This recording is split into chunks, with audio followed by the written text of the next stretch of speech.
If you have a keychain on here, you don't have to take it off. You just press this button right here and slide out the physical key. And that way you can get rid of, you can set this down. Now, if you want to, you can use the physical key right here to do this next procedure, or you can use a flathead screwdriver.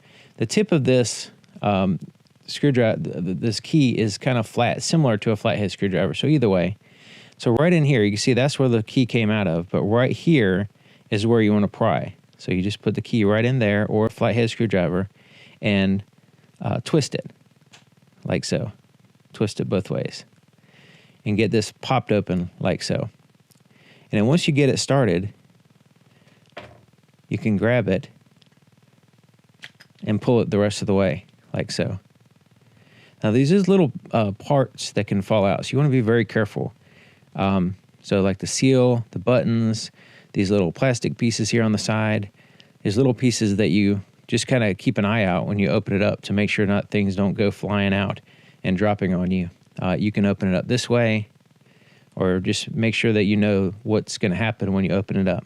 So we set the circuit board side down, and here is the battery on this side. And you see the little plastic pieces there on the side can get unhooked, so you want to make sure they stay in place. So you see there's a spring right in here. On the opposite side of that spring, there's a little spot right here, and you just lift up using basically put your finger over it to make sure it doesn't pop out too far and drop on the floor like that. So you just release it from this side, and then that way you can get it out. Now it's a CR2032 battery, and you get the new battery, put the numbers and everything down like so, push it against that spring. Let me get it lined back up again.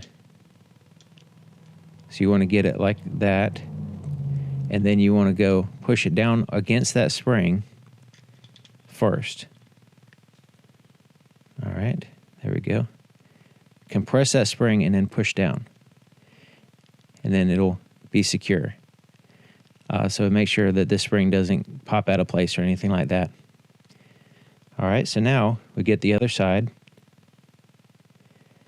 and we can put it back together. Just remember, things can fall apart, and the seal can come out, get loose and everything. You can also clean in here if you around the edges if you want, on the outside of the seal especially. So basically, I'm just going to lay it like this. There's a little groove right there, and just kind of line it up first. Don't try to snap it in place yet.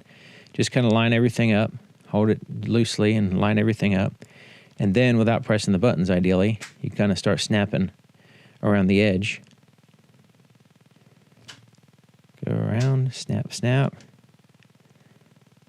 All right, and then once you snap it all, you hear all the snaps happening. Then you double check by visually looking at it. Make sure all the seams are pressed up against each other. There's no gaps or anything. And then you can replace the physical key here, and then you're all finished.